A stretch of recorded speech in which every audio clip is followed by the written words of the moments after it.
Bienvenue à toutes et à tous et merci de nous choisir pour votre source d'information. Voici les titres. Le colonel Amara Kamara, ministre secrétaire général de la présidence de la Guinée, porte-parole de la présidence, a été reçu en audience par le colonel Assimi Goïta. Les sanctions économiques de la CEDEAO pèsent sur les produits alimentaires. Soumo Yatara a constaté une hausse des prix au marché. Au Burkina Faso, le président Roch-Marc Christian Kaboré, son premier ministre et le président de l'Assemblée nationale ont été arrêtés par les militaires.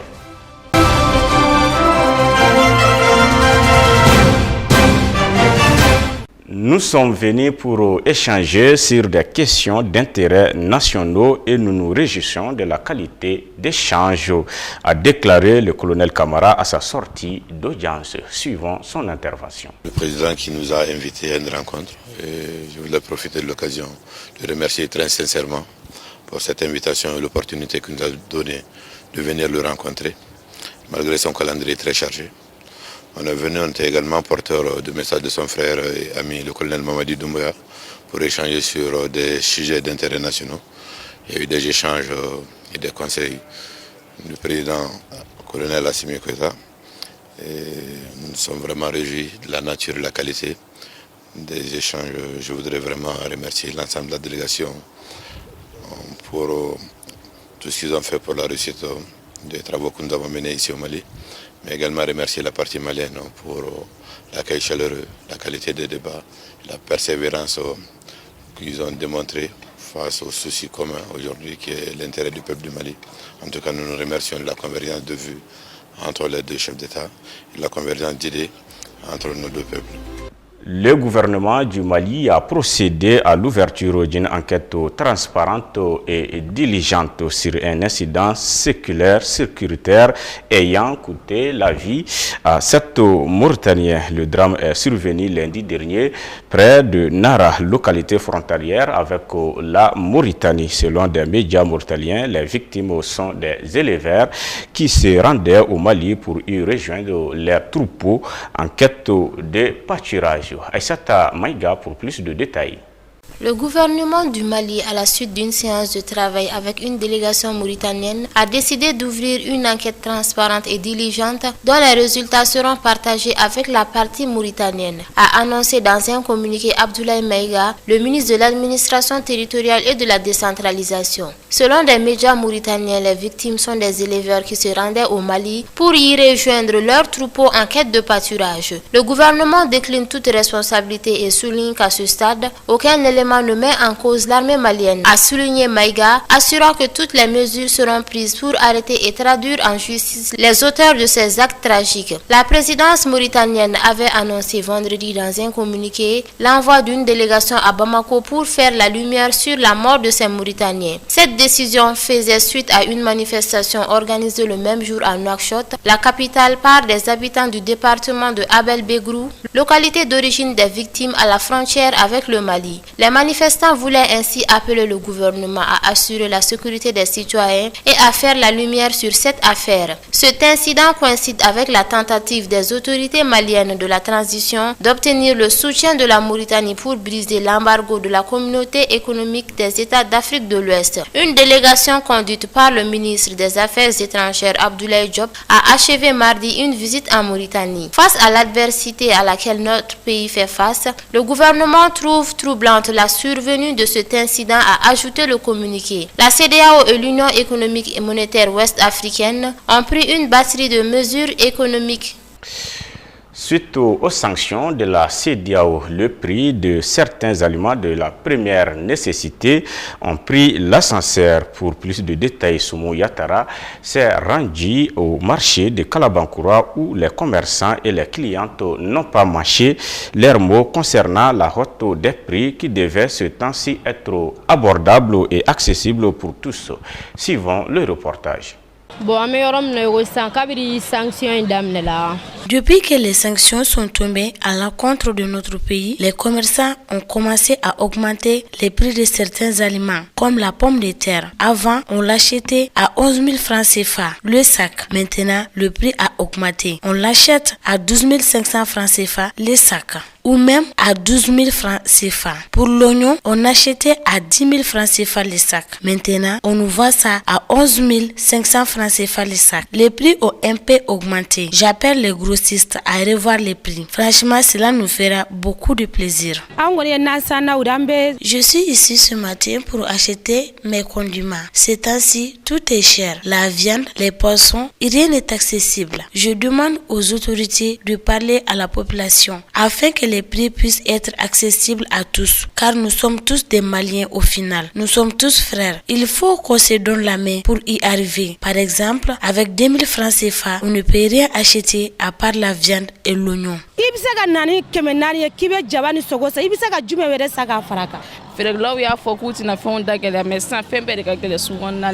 Les commerçants avaient dit qu'ils n'allaient pas rendre cher les prix des denrées alimentaires. Mais la réalité est autre. Aujourd'hui, ça nous fatigue vraiment. Les prix ont augmenté un peu ces derniers temps.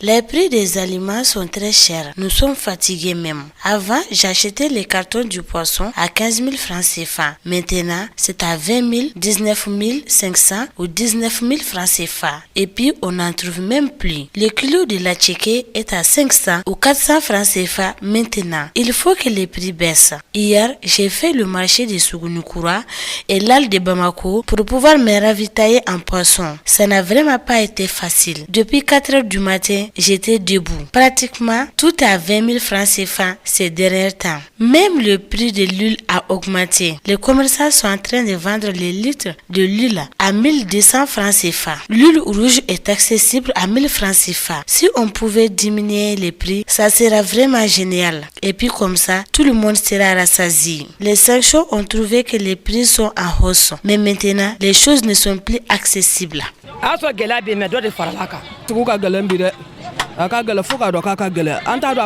En réalité, au marché, ces temps-ci, rien n'est accessible. Le marché même est dur, vu que les prix sont en hausse. Les matins, quand on se réveille, on ne sait plus où se donner la tête. Rien qu'à l'idée de venir au marché, acheter les condiments, nous fait peur. La somme qu'on nous remet pour le marché est insuffisante. Vu que la viande, le sucre, tout est cher maintenant. Les habitants de la cité de Kénédougou font face à une situation difficile avec les disparitions fréquentes. 5 enfants ont été retrouvés assassinés froidement par des personnes non encore identifiées au cours de ce mois de janvier au quartier Mama Soni. À ce rythme, la population se demande si ces crimes ne sont pas rituels puisque d'autres corps d'enfants sans vie ont été retrouvés auparavant. Suivant Maïmouna Koulibaly.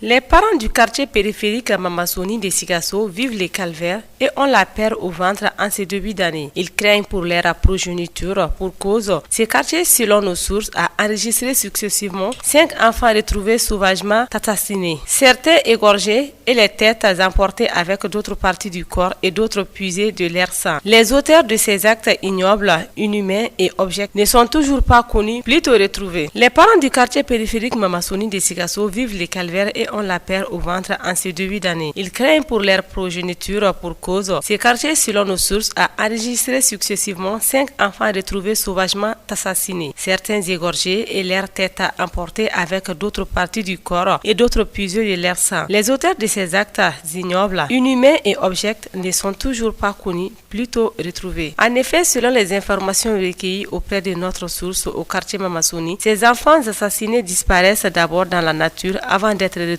sauvagement assassinés avec leurs membres emportés, notamment la tête et le sexe par des criminels. Aussi, ces tueurs tirent le sang de certaines victimes dont le but reste méconnu à présent. Face à cette situation de meurtres successifs, la population de ce vaste quartier de la ville de Sikasso ne cache plus son inquiétude et sollicite l'implication totale des autorités, singulièrement la police, pour que cela puisse cesser. Selon toujours les sources, la police locale assure d'avoir pris cette situation en main afin de faire stopper ces fléaux qui minent cette partie de la ville de Sikasso. En outre, d'après nos sources sur place, les femmes de Mamasoni ont projeté des marches ce matin, lundi 24 janvier, en direction du gouvernorat. C'est pour exprimer leur ras-le-bol, dénoncer ces actes criminels et interpeller les autorités à protéger et à sécuriter les 10 quartiers. caché. Par ailleurs, au moment où nous mettons cet article sous presse, il nous est parvenu qu'un enfant talibé était porté disparu, toujours à Mamasouni. Espérons qu'il soit retrouvé sain et sauf, sans croiser le chemin de ses assassins. Les autorités sont donc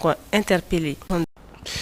Un soldat français a été tué à Gao, au Mali, lors d'une attaque au mortier du camp militaire de Barkano, survenu samedi après-midi, a annoncé l'Élysée dans un communiqué. Sa mort survient alors que mardi dernier, 4 soldats français avaient été blessés au Burkina Faso lors de l'explosion d'un engin explosif improvisé au passage de leur véhicule. Eshata Maïga. Le soldat décédé samedi après-midi est le 53e militaire français tué au combat au Sahel depuis 2013. 9 autres soldats français ont été légèrement blessés dans l'attaque, mais leur état n'inspire aucune inquiétude, a précisé l'état-major des armées dans un communiqué. Le camp a été la cible peu avant 17h, heure de Paris, de plusieurs tirs indirects d'obus de mortier partis d'une position située à une distance de 5 à 6 km au nord-est, a indiqué le porte-parole de l'état-major, le colonel Pascal Lani. Le brigadier Martin, grièvement blessé, a été pris en charge immédiatement par l'antenne chirurgicale sur place, mais a succombé à ses blessures, a-t-il ajouté. L'armée française a engagé immédiatement les hélicoptères de recherche et d'attaque pour intercepter et neutraliser les assaillants, a poursuivi le colonel Lani. Ils ont été neutralisés, a-t-il dit, sans plus de détails. Dans l'immédiat, l'attaque n'a pas pu être attribuée. Elle est survenue dans une zone fréquentée par les terroristes du G-SIM, ou Jenin, terroriste affilié à Al-Qaïda. Le chef d'état-major des armées, le général Thierry Boucard, a salué la mémoire du brigadier. Ses pensées accompagnent sa famille et ses frères d'armes, en particulier ceux blessés au cours de cette opération et tous leurs proches, a-t-il dit. Sa mort survient alors que mardi 4 soldats français avaient été blessés au Burkina lors de l'explosion d'un engin explosif improvisé au passage de leur véhicule. Abdou Ouattara nous fait le tour de l'actualité internationale.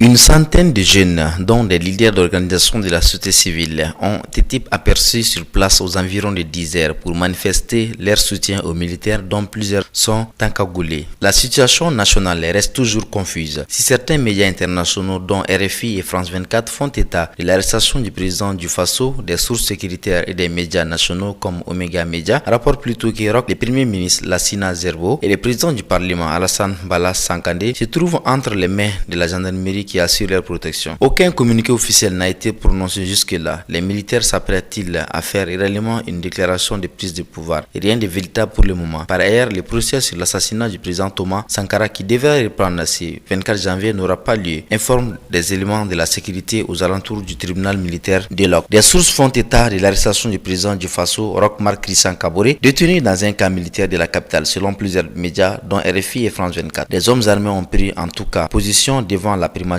et la télévision nationale RTB. Aucune information officielle à propos pour le moment depuis 8h27 sur la télévision nationale. Mais l'information selon laquelle Roch-Marc Christian Kaboré serait entre les mains des mutins reste toujours à confirmer. Le président est en isolement, a confié un gendarme à Omega Media. Selon la même source, Roch-Marc Christian Kaboré est protégé par la gendarmerie. Le président de l'Assemblée nationale et le premier ministre seraient aussi gardés par la gendarmerie. Le couvre-feu décrété dans la soirée du dimanche 23 janvier 2022 a pris fin ce lundi matin et un calme règne sur la ville. Les populations vaguent à leur occupation. La connexion mobile reste toujours coupée. Toute la nuit du 23 au 24 janvier, des tirs ont été attendus dans un camp à proximité du lieu de résidence du président, ainsi que dans les environs. 3 véhicules ont été retrouvés criblés de balles non loin de la résidence du chef de l'État.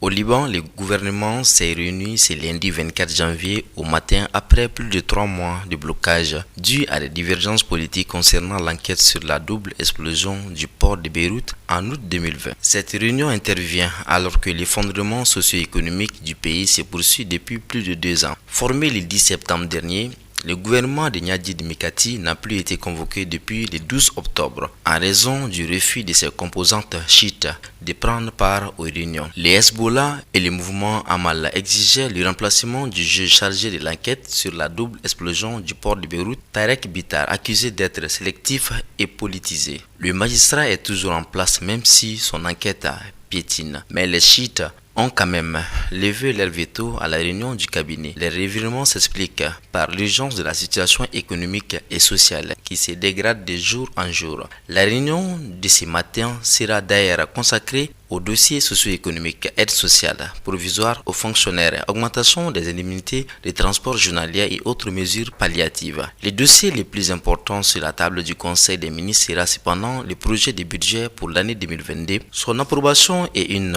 une condition nécessaire dans le cadre des négociations avec le Fonds monétaire international, car ce bilan souhaite obtenir du FMI une aide de 10 milliards de dollars pour tenter de relancer son économie. À Dakar, la coalition Yewwi Askan a remporté les localités où la coalition présidentielle Benno Bokk Yakaar avait de potentiels candidats et pas des moindres. À Preuve dans la commune du Golfe, à Guédiawaye, c'est la dame Khadija Mahécor Diouf qui gagne face au directeur général de la LONASE. Au parcelles Asseni, le maire sortant Moussa Sy tombe devant Jamil Sané. La surprise a été plus notée à Yoff, là où le ministre de la Santé et de l'Action sociale Abdoulaye Diouf Sarr a été battu par le jeune Seydina Issa Laye Samba. Le maire sortant va même perdre pour la ville de Dakar face à un autre candidat de Yaoua, Barthélémy Dia. À la commune de Keur, Massar Nord, c'est également un jeune du nom d'Adama Sarr qui occupe le fauteuil du maire. Il remporte ainsi les élections au détriment de la ministre du Commerce Aminata Assom Diatta. Ousmane Sonko devient le nouveau maire de la ville de Ziguinchor. Le candidat de Yewwi vient de battre à plate couture les candidats de Benno Benoît Sambou ainsi que le maire sortant patron de l'UCS d'Abdoulaye Baldé. Jusqu'ici, maître incontesté de Thiès, Idrissa Seck a perdu dans son bureau de vote dans la commune ouest de Thiès. Il a été battu 71 contre 57 pour la commune et 84 contre 66 pour la ville. En attendant d'avoir les résultats du département de Thiès, l'on signale que le centre Kabassal a été largement remporté par Yewwi Ashanwi qui rafle les 16 bureaux de vote. L'opérateur économique Serigne Mboup devient le nouveau maire de la ville de Kaolack selon les résultats provisoires. Il a devancé largement ses adversaires dans la quasi-totalité des centres de vote. D'après les chiffres obtenus, Serigne Mboup a obtenu 145 contre 98 voix pour Mohamed Ndiaye. Les rebelles Houthis au Yémen ont tiré coup sur coup lundi 24 janvier des missiles balistiques contre les Émirats arabes unis qui les ont interceptés et l'Arabie saoudite où 2 personnes ont été blessées franchissant un nouveau palier dans les attaques contre leurs 2 adversaires. L'Arabie saoudite et les Émirats font partie d'une coalition qui intervient depuis 2015 au Yémen en guerre pour soutenir militairement le pouvoir face aux Houthis. Ces derniers contrôlent la majeure partie du nord du pays et la capitale Sanaa. 3 pays se trouvent dans la péninsule arabique. Le Yémen est frontalier de l'Arabie saoudite et la capitale des Émirats, Abu Dhabi, est située à quelques 1500 km de Sanaa. Les nouveaux tirs contre les Émirats et l'Arabie saoudite surviennent après une frappe aérienne attribuée à la coalition militaire contre une prison tenue par les rebelles dans le nord du Yémen qui a fait au moins 70 morts ce vendredi. La multiplication des attaques contre les Émirats, pays du Golfe qui tient à sa réputation d'oasis de paix au Moyen-Orient, ouvre une nouvelle page dans la guerre du Yémen déclenchée en 2014. Après avoir revendiqué les attaques contre les Émirats et les royaumes saoudiens, les rebelles yéménites ont menacé lundi d'intensifier leur opération. Quelques heures plus tôt, en pleine nuit, les autorités saoudiennes ont annoncé que des personnes avaient été blessées par un missile balistique tiré par les Houthis contre la ville de Jazan Sud. Un autre missile balistique tiré vers Daharam a été intercepté. En réaction, la coalition militaire commandée par Riyad a indiqué avoir détruit une plateforme de lancement de missiles balistiques dans la région d'Al-Jaf, dans le nord du Yémen.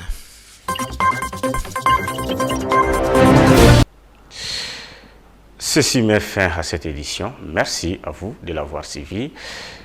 Et bonne suite de programmes sur Niata TV. Qu'Allah bénisse le Mali.